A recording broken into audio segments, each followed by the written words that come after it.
အားလုံးပဲမင်္ဂလာပါ Venus မှာပြန်လဲကြိုဆိုလိုက်ပါတယ်ဒီနေ့မှာတော့ Shinobi War မှာရှိတဲ့ Uchiha Clan ရဲ့ Mangekyo Sharingan အနေနဲ့သူတို့ရဲ့သက်ဆိုင်ရာ ability ကိုပြောပါမယ်သူတို့ရဲ့သက်ဆိုင်ရာ history တွေလည်းနည်းနည်းပြောပြထားပါတယ် Mangekyo ဆိုတာအလွယ်ပြောရင် Kaleidoscope Copy VI လို့အဓိပ္ပာယ်ရပါတယ်ပထမဆုံးအနေနဲ့ Uchiha ရဲ့ဘာလို့ဒီလောက်ဆွမ်းအားကိုတတ်မှတ်ကြလဲဆိုတာကိုပြောပါမယ် Uchiha ရဲ့ Sanjuni နဲ့တွေ့ကြတဲ့စစ်ပွဲတိုင်းမှာအရှုံးဆိုတာကြီးနဲ့ပဲရင်ဆိုင်ထားရတာအားလုံးလည်းသိပါတိုင်းပြည်နှစ်ခုစစ်ပြီးတစ်ဖက်က Uchiha ဆိုရင်တစ်ဖက်က Sanju ကိုငှားရတဲ့အထိကိုတိုက်ရခတ်ရလာပဲတည်ကြတဲ့ clan တွေပါအဲ့လို Sanju ရဲ့နဲ့ပဲအမြဲလိုပြိုင်ဆိုင်နေရတာသူတို့ပိုတိုးတဲ့ပိုရက်ဆက်ပိုပြီးဆွမ်းအားကိုတတ်မှတ်မောစီတဲ့အကြောင်းပြောချက်လို့ဆိုနိုင်ပါတယ်တိုက်ပွဲတွေမှာကိုယ့်ရဲ့တငယ်ချင်းဒါမှမဟုတ်မိသားစုဝင်တယောက်ကသူတို့ရှိမှနေတည်ဆုံးသွားတာမျိုးဆိုရင် Sharingan ရဲ့ advanced form ဖြစ်တဲ့ Mangekyo Sharingan နိုးထလာတတ်ပါတယ်ဆိုတော့ video ရဲ့ main idea ကိုဆက်သွားအောင်ပါပထမဆုံးအနေနဲ့ကတော့တငယ်ချင်းရဲ့ခါမူကြီးက DCM မှာစီးရီးတစ်လျှောက်လုံးမှာပါသူများနဲ့မတူဘူး awake ဖြစ်ခဲ့ကြတဲ့ Mangekyo Sharingan မှာ Obito တရားခါရှိကိုမွေးနေ့မှာလက်ဆောင်အနေနဲ့ပေးခဲ့တာဖြစ်ပြီး Sharingan နဲ့ခါရှိရဲ့လည်းဖြစ်လာစေခဲ့ပါတယ် Sharingan ဆိုတာမျက်လုံးနှစ်ဖက်တစ်စုံရှိမှ strong လာလို့ပြောကြမယ် Obito နဲ့ခါရှိတော့တစ်ဖက်စီရှိနေတာပဲသူတို့ပို့ပြီးအားကောင်းစေပါတယ် speed တိုင်းရင်ကျဆိုပြီး user စိတ်ကြိုက် reality နဲ့ကိုယ်ပိုင် dimension ကိုချဲလဲနိုင်ပါတယ်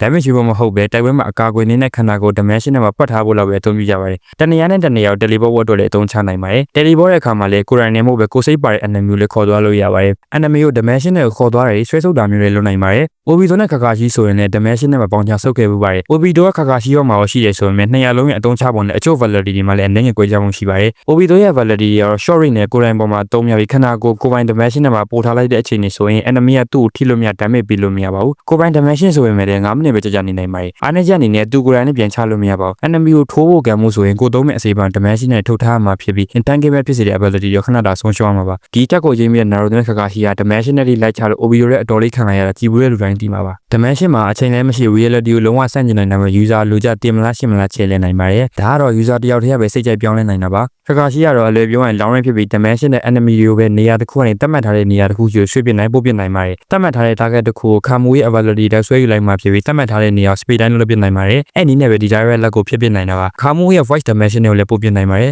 ်ခါရှိတယောက်ဒီ direct လက်ကို dimension နဲ့မပို့နိုင်တဲ့ပို့ဖို့မသိကြရလို့ပြောရပုံမှန်ပါတယ်မူရင်းဖြစ်တဲ့ခါမူရဲ့ voice dimension နဲ့လည်းဝင်နိုင်ပါတယ်ဒုတိယတစ်ခုအနေနဲ့ကတော့ Itachi ရဲ့ Tsukuyomi ultimate Mangekyo Sharingan ကန်ကျဲစုဖြစ်ပြီး user ကျန်း general enemy win ဝီဇလာကိုအလဲလို့တဲ့ကန်ကျဲစုလည်းဖြစ်ပါတယ်တာမန် enemy ရဲ့စိတ်ကို laser illusion လိုမျိုးမဟုတ်ပဲ enemy ရဲ့စိတ်အာရုံနဲ့ဒီကိုလိုက်ပြီးဒုက္ခပေးနိုင်ပါတယ်အကြီးတစ်ချက်မှာရန်သူလက်ရှိကဘာနေတည်တံ့ကဘာတစ်ခုဒါမှမဟုတ် Tsukuyomi ကန်ကျဲစုကိုရောက်ပို့လိုက်မှဖြစ်ပါတယ်ဒီကျဲစုမှာဆိုရင်အချင်းရလက်နက်ဖြစ်ပြီးရပိုင်းနဲ့ရစပတ်တရားစားလို့လာပိုင်းနှစ်ပိုင်းနဲ့အထိကိုကြံမြင့်ပါတယ်တာမန်ကန်ကျဲစုတွေနဲ့မတူသေးတဲ့ချက်ကရန်သူ illusion နဲ့မှာပေးကြတဲ့မြတ် injury အပြင်မှာလည်းခံစားရပါတယ် Sharingan ရှိရဆိုတာမျက်လုံးဒေသကြီးပြီးကောင်းတော့လို့ရမယ်မထင်လိုက်ပါနဲ့အဲ့လိုထင်ခဲ့တဲ့ copy ninja ရပဲကန်ကျဲစုတွေမှာ82နာရီကြာပေးမိခဲ့တာဖြစ်ပြီး illusion နဲ့မှာရခဲ့ injury တွေကြောင့်ဆေးရုံမှာတပတ်လောက်နေကောင်းတော့ပါသေးတယ်82နာရီဆိုတာအပြင်အကြာချင်းနေသွားတာဖြစ်ပြီးတကယ်လည်းကန်ကျဲစုရဲ့ကြာချင်းစက္ကန့်ပိုင်းပဲရှိပါတယ်အကယ်လို့ illusion နဲ့မှာ onion ကိုတောင်းပန်လာမျိုးဆိုတော့လည်းမရှိပဲ user သတ်မှတ်ထားတဲ့အချိန်ရောက်မှကန်ကျဲစုကပြတ်ပါတယ် Sasuke ကိုလည်းသူ့ကိုမုန်းတဲ့စိတ်တွေတိုးဖို့အတွက်နဲ့ Uchiha Clan eliminate လို့တော့မိဘတွေတည်တဲ့အချိန်ကိုအချိန်မှာ9,800ဒီနဲ့နိုင်ပေါင်း24နာရီကြာကန်ကျဲစုရထပ်ပြီးပြခဲ့ပါသေးတယ်နောက်ထပ်အလဲကျလာတာတော့ညီကိုနဲ့ Amaterasu ပဲဖြစ်ပါတယ် Amaterasu ဆိုတာ Japanese Shinto mythology အနေနဲ့ဘုရားတစ်ပါးရဲ့နာမည်ပဲဖြစ်ပါတယ်နာမည်ရင်မဟုတ်ပဲမိတော့ရဲ့တကယ်အပူချင်းကလည်းနေရဲ့အပူချင်းနီကိုပို့တဲ့အနက်ရောင်မိတော့ပဲဖြစ်ပါတယ် Itachi ရဲ့ side effect များလုံးကျစုဖြစ်ပြီးသုံးရင်သွေးမြက်ရည်ရလည်းကျလာတတ်ပါတယ်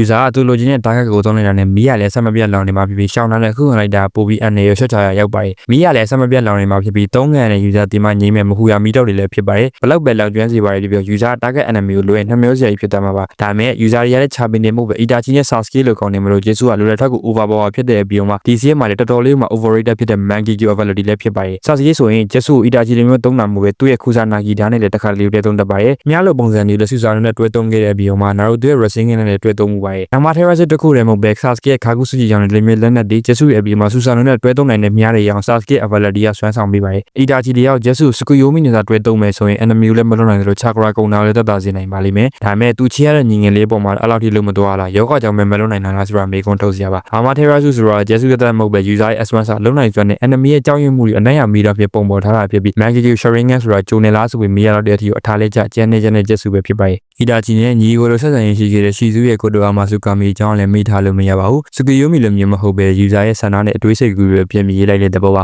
user စိတ်ကြအတွေးနဲ့ဖြစ်ပက်ခဲ့တဲ့များတွေကိုပြန်ပြေးရေးနိုင်တဲ့အပြင် enemy ရဲ့စိတ်တွေကိုရွေးတစ်ခုလိုချဲလဲလိုက်မှဖြစ်ပါတယ်သုံးခံတဲ့လူဟာ user စိတ်ကြအာရုံခံစနစ်တစ်ခုတော့တွင်းချုပ်ခံလိုက်ရမှာဖြစ်ပြီး user စိတ်တန်းရဲ့အတွေးနဲ့ဆုံးဖြတ်ချက်တွေကိုပြန်ပြေးရေးနိုင်ပါတယ်ကန်ကျဲစုရဲ့မှလည်းလှုပ်ဖြစ်တာမဟုတ်ပဲလက်တွေ့ပေါ်လည်းတက်ရောက်မှုရှိပါတယ်သုံးခဲ့မယ်ဆိုရင်လည်း enemy အနေနဲ့သူ့ပေါ်မှာကန်ကျဲစုကလွှမ်းမိုးထားတယ်လို့ခံစားရမှာမဟုတ်ပဲကန်ကျဲစုကဖြည်းဖြည်းချင်းဝါမျိုးတမှာပါကန်ကျဲစုတိုင်းမှာမြင်ရတဲ့ fake illusion decision တွေလည်းမပြတတ်ပဲ enemy ရဲ့ ideal decision တွေကိုပြောင်းပြလိုက်မှာဖြစ်ပါတယ်အချိန်တွေအများကြီးယူရတဲ့ကျက်စုဖြစ်တာမလို့ဘတ်တဲမှာပြုံးစားသုံးရတာမဟုတ်ပဲစစ်ပွဲမစခင်အချိန်တွေမှာ long term plan တစ်ခုအနေနဲ့သုံးတာပဲပိုသိတော်နိုင်ပါတယ်ဒါဆိုဒီရောက်ခါကဲငါးပါအစည်းအဝေးမှာ 4 wire alive force ကိုဝင်ကူညီဖို့ independent လုပ်နေလို့ကိုတိုအာမာဆူကာမီနဲ့ move fire decision ကိုပြင်ပြရေးပူပါတယ်ကိုတိုအာမာဆူကာမီသုံးတာကလည်း hit and miss ကမီဇူခါကဲကိုရဲ့တော့အာဝဲပြကိုကန်နေကြီးလိုက်မှာတုံသွားမယ်တည်ရတာပါသုံးခံလိုက်ရတဲ့ move fire ကကန်ရက်စုမီသွားမယ်တော့မတိလိုက်ရတဲ့တူတူတိတ်နိုင်တော့လာတဲ့ကျက်စုလည်းဖြစ်ပါတယ်ကိုတိုအာမာဆူကာမီရဲ့အာမာထေရာစုလိုမီလည်းမတောက်တဲ့ပြီးတွေးလည်းမရှိအပြက်စီးလည်းမရှိပဲကိုလိုချင်တဲ့အနာကိုတိတ်တိတ်လေးပဲပုံဖော်ပေးပါတယ်နောက်ဆုံးဘောနက်အနေနဲ့ကတော့ရှင်းရဲ့ telekinesis အကြောင်းပြောပါအောင်ပါ filler episode တွေရမလို့ဒီတခုတော့ serious တော့မထားစီချင်ပါဘူး telekinesis ဆိုတာဒီတိုင်းခေါ်တဲ့ခေါ်ဝေါ်ဖြစ်ပြီးရှင်းရဲ့ validity မှာနာမည်ပါလို့ရေးရမရှိပါဘူးအဲ့ပြင်ရှင်းဆိုတာလေ artificial တယောက်ဖြစ်တာမလို့ဘယ်အမိဘယ်ဖားနဲ့မွေးထားလဲဆိုပြီးဆက်စုကြည့်တော့အမိမြစ်တာအဖားမြစ်တာပြီးနိုင်တဲ့မွေးကောင်းလေး Orochimaru ဖြစ်နေပါတယ် telekinesis ပါလို့ပြောရတယ်လေလှုပ်ရှားမှုတွေနဲ့အသုံးပြုဖို့နဲ့ telekinesis ညီလို့တော့ကြလို့ပါ tele ဆိုတာ distance အကွာဝေးလို့အသေးပဲရပြီး kinesis ဆိုတာ movement ရွေ့လို့အသေးပဲရပါတယ်ဘယ် science ကမှဘယ် evidence ကမှတက်ပြီးပြထားမျိုးမရှိပါဘူးကြောင်တောင် telekinesis ကြောင်းတော့ဖြေရှာမရနိုင်မယ်ရှင်းရဲ့ telekinesis ကြောင်းတော့ဖြေရှာလို့ရပါတယ် video ရဲ့ article အတိုင်းပဲ Mangekyo overload တစ်ခုဖြစ်ပြီးရှင်းရဲ့ telekinesis ကတော့သူ့ရဲ့ chakra မှာပေးထားတဲ့လူပေါ်ပဲတက်ရောက်ပါတယ်လိုချင်တဲ့ object ကိုအမှတ်ပေးထားမှလာကျစုအားလုပ်တာပါအမှတ်ပေးထားတဲ့ object တစ်ခုလှမ်းလာမျိုးတွန်းထုတ်လာမျိုးလည်းလုပ်နိုင်ပါတယ် mini shin လေးတွေနဲ့သူ့ကိုယ်ပိုင်လက်နက်တွေပေါ်မှာအသုံးမရပါတယ်